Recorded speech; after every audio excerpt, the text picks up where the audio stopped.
Hello. Hey, how are you Hi. doing?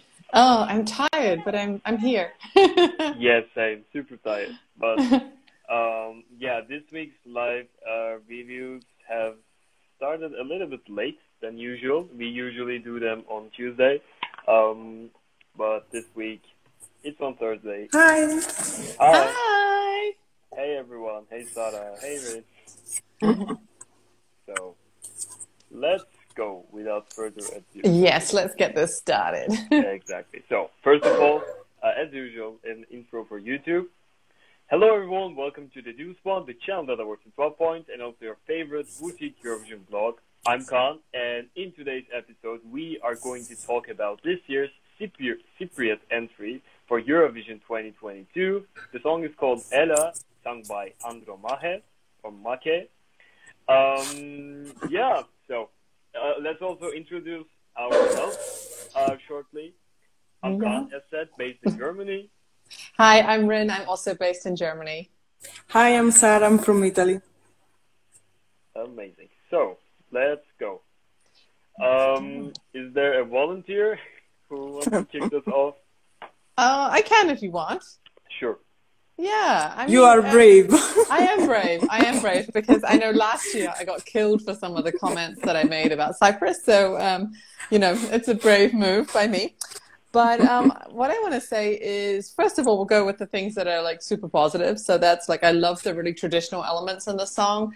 It's such a beautiful, the music, the actual music, even if we separate the music from her voice is beautiful, but the actual music is really beautiful too. So I really like that. To me, it kind of sounds like a world music hit, like on the world music charts, this sounds like it would be like right at home on those charts. Yeah, I actually don't have tons to say about the song. I think that there's two little areas that concern me a tiny bit, and that's that I kind of feel like it needs to be bigger. But in the last few years, Cyprus has shown us that they're really good at staging. So I'm not too worried about this because I think that the staging is going to be great for the song, and I think it's going to be big enough for this for the song. The only other thing is that the chorus is so catchy. It's a good chorus, and I just wish that they would make a bit more of the chorus. Like there needs to be a bit more focus on the chorus somehow. So I don't know whether that's a staging issue or a energy issue, or I don't know what that is, but I would like to see them like really put a bit more emphasis into that, because I think that's where they're going to get like people to like join them on that ride, so to speak. Yeah, so at the moment it's 17th in the books, and I think that that's probably a fair spot for her to be at this point. She's in semi-final 2. She's going to sing 9th, and she's sandwiched between Australia and Ireland, which I don't really think has much of an impact either way on her. They're 3 very different songs, so I think that it's not a bad spot. It's not going to like really help her chances, but it's a fair spot for her as well. Yeah, so that's pretty much what I think of Cyprus in a very small nutshell. It's a great song, but I think that there is some sort of room for them to make it bigger and make it even better. So those are my thoughts. Yeah. So, I'd like to hear from Sarah, first of all. And let's see if we have a change, because my opinions are quite similar to yours. No, I can say, the same that Rin already said. Basically, I like the song. It's very summer. Listen to it during summer, because it has that summerish vibe, quiet but summerish vibe, let's say. The song is good. I like that Cyprus brought something very ethnic and very traditional. The only issue that I have with the song that there is no wow moment, let's say. It's kind of flat a little bit, at least. I expect something at some point, like an explosion, a wow moment, but the song just ends. And so that's the only issue that I have. That also, we never saw her live singing this song. That's true. In no pre-parties. So this is, I mean, something that I would like to see. I watched a video of her on YouTube where she sang, I think, a traditional song. I don't know. I mean, she has a good voice live. I mean, a very soft, sweet voice. But maybe, I mean, she's not Eleni Foureira. I mean, she just sings well, but she doesn't give a moment, let's say. I mean, she's a good singer, but you know, she doesn't have that plus, let's say. I'm curious about the staging as well. I think that basically we will see her singing on the stage and maybe some dancer around. I don't expect something, because I don't see her like a real performer who can dance or do something else other than singing. But as I said, the song is good. It's a good thing that Cyprus brought something ethnic, and her voice is good as well. And yeah, I mean, I don't have much to say. She's 8 in the odds for the semi-final too, which is like, I mean, yeah, Cyprus can sneak in like in the last places to qualify for the final. So, but it will depend on the staging, in my opinion. But they can sneak in the last spot available in the semi-final too, like 8 or 9 for 10th place, let's say. And that's all for me. Yeah. Well, that kind of gave a spoiler about the qualification thing, but we'll once again talk about that. So Cyprus, it's kind of interesting. You know that I love past entries like Fuego, Replay, El Diablo. They all stole my first place at some point in their respective years. Last year, I was such a big fan of El Diablo. This year, I of course had my hopes really high for Cyprus because they haven't failed to qualify since 2015, so they have a really good track record. Well, this year they are bringing something kind of different. It's once again a girly singing a pop song. The similar formula once again, but this time the song is kind of ethnic, and it's sung in Greek partly, so that's at least a change. Let's talk about if it's a really good change necessarily. Well, I think maybe not, because as you also have mentioned in your reviews, I totally agree. The song is kinda, the chorus feels kinda underwhelming, and also flat. I like that it's Greek, but the lyrics are not so complicated. It still has this sing-along quality. Like, I know the lyrics by heart, almost. The chorus is also really atmospheric. If I can say that, like, it's transporting you to a Greek coast, a Cypriot coast. It has this quality, summery quality. Yeah, I totally agree with that. But the problem is that it's kind of underwhelming. Like, it doesn't make you stand up, bop along to the song. Yeah, that's my concern about this. Yeah.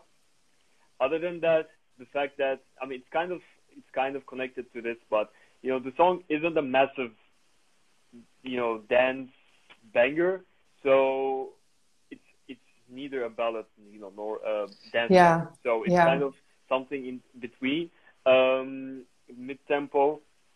So this is kind of risky, I think. They can't come up with a big choreo for that, but also they will not leave her alone on stage. So the dancers, the staging, like the elements on the stage, and the dancers, it really depends on them, actually, because the staging will decide whether this will do well or whether this will flop and fail to impress the audience. Because last year the staging was, I think, good with El Diablo, and of course Fuego. Like, Fuego came out of nowhere and got the second place.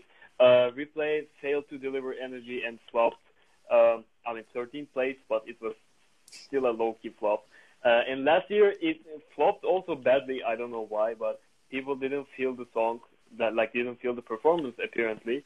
So yeah, I mean the track record is kind of getting worse and worse every year with these pop songs. Let's see how this will do. Out of these 4 entries, starting from Fuego, this is probably the least competitive for me, like least favorite of mine. But I think still is a good song. Like it entered my top list from 5th place actually. Like at some point it was my 5th place, but right now it's like 15 to 20. So that part still not bad, still good, but yeah, I just don't think this has the potential to impress a big audience. Let's say there are some other songs that can do that. Yeah. But I mean, she has a good voice also, as you mentioned. I hope she can give us a good live performance, because it really depends on the live performance. This one, because on its own, the song itself is a good one, but not strong enough. You know, like it's not blowing you away as a song on its own. That's why, yeah. So let's talk about our qualification predictions. Rin, you kicked us off, so let's hear from you. Well, I think it will qualify. Mm-hmm. I'm probably a bit more sure than Sarah is about the qualification, but I do agree that it's going to be near the bottom of the qualification, because it is semi-final 2 as well, which is like the stacked semi-final. So I think when you compare it to other songs that are in that semi-final, yeah, she's not going to be qualifying in the top 3 to 5. It'll be more like, you know, the lower numbers. But I do think she will qualify. I don't think that that's going to be that much of an issue. Yeah. But yeah. Yeah, I don't think. I mean, Cyprus is a sure qualifier. They can sneak in, like as I said before, in the last places, in the last spots available to qualify. But it will depend on the staging, on the live performance. So we have to see other elements to say that if Cyprus can qualify or not. Yeah. At this point, I also think that they're qualifying. But again, like from 6th to 10th, you know, somewhere like that. Yeah. So let's also take a look at our scores. Rin, what was your score for Cyprus? I actually gave it an 8. Wow. I mean, that's pretty high. I mean, okay, let's be honest here. I've given out a lot of 8s this season. So 8 is kind of like my average score. But, I mean, I like the song. I like the music. I am waiting for them to do something well. But also when I objectively think about fans and diasporas and get into all those technicalities, I think that the song objectively deserves an 8. Mm-hmm. Sarah? I gave a 5, but let's pretend that it's a 6. Because I mean, the song objectively is not that bad. It's just maybe not enough for Eurovision, let's say. But I mean, overall, it's a good song. So I gave a 5, but it's more a 6, let's say. Mm-hmm. I gave a 6.5. The reason is the song on its own, I think it could be a chart topper in Greece, for example. It's a good song on its own. Definitely, yeah. But it's, you know, considering the fact that you are going to perform live your song on the Eurovision stage, you know, the live performance is something different than giving, you know, producing a really strong song. I think the fact that this is going to be performed live will hurt this, and also we are like giving our scores based on personal opinion and objectives, Eurovision potential, etc. So my point is kind of hurt by the objective part, mostly. I don't see this doing so well this year. I'm sorry. I really like Cyprus, you know, at Eurovision. I already mentioned that, but unfortunately this year it's a 6.5 from me. And that leaves us with, no, we have 3 more members. let's also take a look at their scores. Andromache gave a 9, Dennis gave a 7.5, and Roma gave a 10. So that's wow, so score, I wasn't the highest. Yeah. And the average score is a 7.67. Oh, that's a decent score. I mean, one thing I'm really hoping for this song after Eurovision is that we get like a really amazing remix for the summer. That would just be so great. Like with a bit more of a dance beat under it, it would be such a great remix. But maybe, you know, the remix would elevate the song, definitely. Yeah. You know, but the song is written by Alex P, who also wrote Replay and Fuego. That's like fanboy fun fact. Yeah, fanboy, yeah, exactly. But I think I'm pretty sure that they didn't really want to come up with a massive dance banger. I mean, they've done it 3 times in a row, so it was time for a change. Exactly. And so I appreciate that. But then once Eurovision's out of the way, I do want a remix that I can dance to. Me too. Yeah. So I gave the lowest score, right? Surprise! Yeah. So it was a 7.67. Let's go to France. Quickly. Yeah, in a moment. Yeah. Au revoir. Everyone. We'll see you in the next episode. See you soon. See you.